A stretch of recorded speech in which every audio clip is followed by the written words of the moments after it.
This is insane. You know, I first looked at it as a photo that I was emailed a year ago, and now to stand here on the road, I can't explain the feeling. The surface changes, the amount of corners that are here, and the grade all the way up through this canyon. These next couple of days are going to be epic. You know, to compare this road, Serra de Rastro, to Pikes Peak, well, Pikes Peak is a mountain, and with a mountain, you're constantly kind of going around the face of the mountain. So let's say with the shape of the mountain, your right-handers are very tight, then your left-handers are very gradient, they're very open.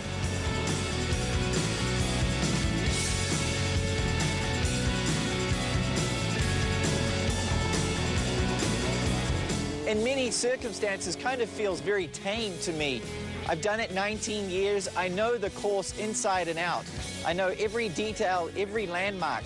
To come to here for a new road, only have today for preparation, I think there's going to be more challenges here than I've ever faced at Pikes Peak. O nosso turismo aqui é turismo mais de natureza, pela beleza da Serra do Rio do Rastro. Nós temos aqui as comunidades do interior, também o turismo rural. Então, as pessoas podem vir para cá para descansar, para relaxar.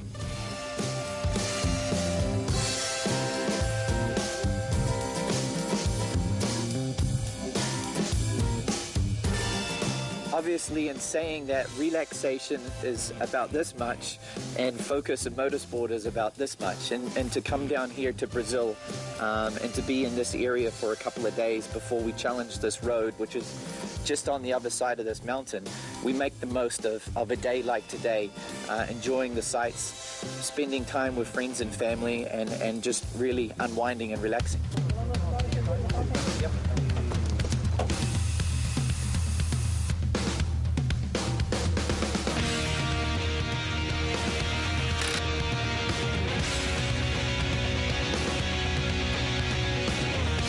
You know, the vehicle that we used to attack Serra de Rastro was the Hyundai Genesis Coupe.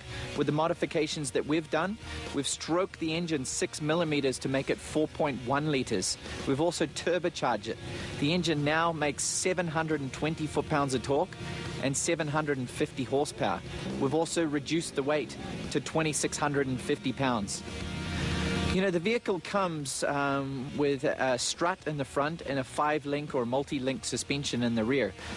For the drifting rules, we have to retain a lot of those pieces. So the car is not an all-out track race car.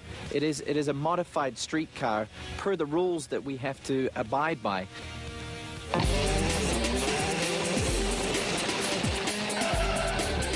Existem 3 técnicas básicas para se praticar o drift. O e-brake, que é a entrada de curva com freio de mão. Existe a técnica para você usar a embreagem para distracionar o carro. E o punta-taco, que é você usar o balanço do carro, freando o carro fortemente na entrada da curva.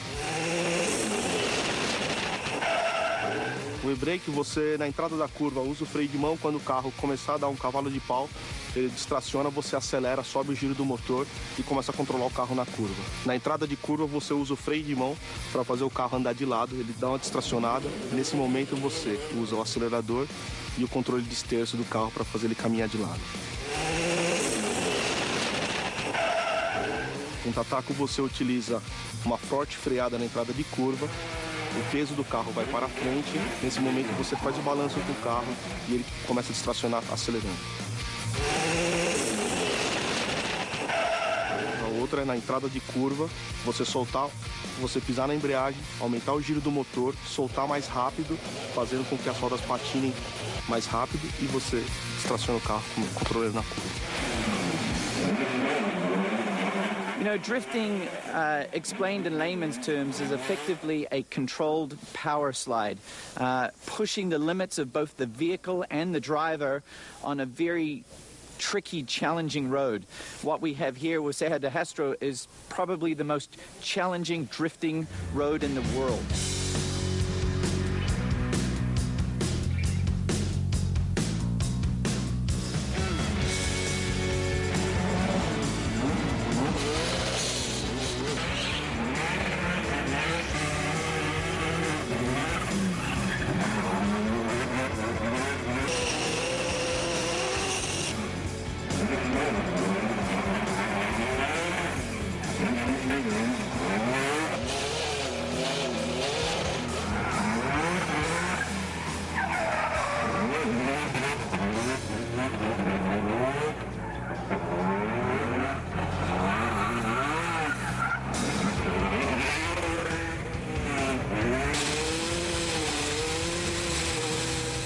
This tire was brand new when we put it on the car. What you're seeing here is the result of 1.8 kilometers of running, not very long. And you can see the little tread indicators where the tread was.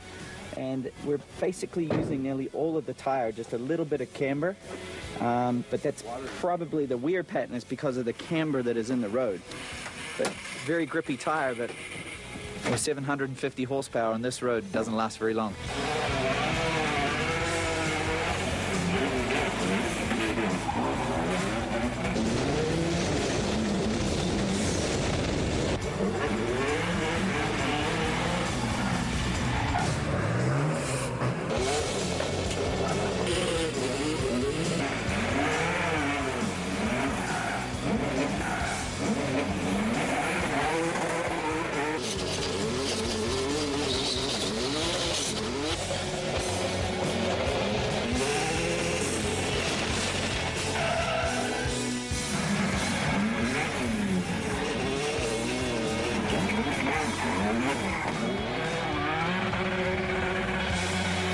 It was my first opportunity to drive the road at speed in the Hyundai Genesis drift car.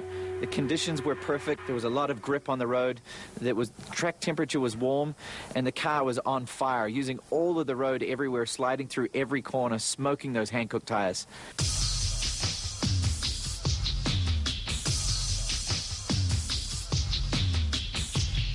You know, the backflip was kind of an original idea that I came up with and presented to Red Bull. The challenges were putting all of the pieces together. On our very first attempt, we had a timeline. New Year's Eve was the timeline. And the testing that we did, there was so many parameters and changes that needed to be made to the truck and to the ramp itself. So we made these changes, and then 1 week out from the event, we knew we had to make big changes, and we didn't have the time. In testing, the only thing that we could change outside of the truck and the ramp was our speed. And the way that the compression compressed and rebounded, our speed changed that, and we ended up missing our comfort zone, our safety boxes. I ended up getting hurt really bad. Luckily, to still be able to walk, I fractured my neck in 3 places and crushed and shattered my spine in 2 places. If the brake had gone forwards, it would have paralyzed me by 1 millimeter, but it shattered and went sideways. So it was very, very lucky. The truck, when it landed with 1 hit. So there was no disbursement of energy. Sometimes you see a big NASCAR wreck and there's multiple hits. So the hits are very, very soft. It looks worse, but in this case, the 1 hit is actually worse. I think after the backflip, I became much more involved in the safety aspect of each event, just asking more questions, what kind of resources are there, really asking him how dangerous the exercise or experiment is. That one was extremely dangerous and, of course, really scary after he got hurt. But after he did, we had every safety precaution that you could have, which made me feel a lot better. But this is what he loves to do, and I love him, so I have to support it. And I know that he's always as safe as he can be, so we just take it step by step and go with the flow. You know, anytime you come to an environment like this, when you're up in the mountains, the elevation is increased, you're going to deal with weather circumstances. The first 2 days of being down here in Brazil, we had rain, windstorms, fog. Yesterday, our first day of running up the mountain, and it was beautiful. The heavens opened, and we had this pristine weather, good ground temperature, blue skies, and a perfect race course all day long. This morning, we're ready here to do the time attack run. Back to mountain weather.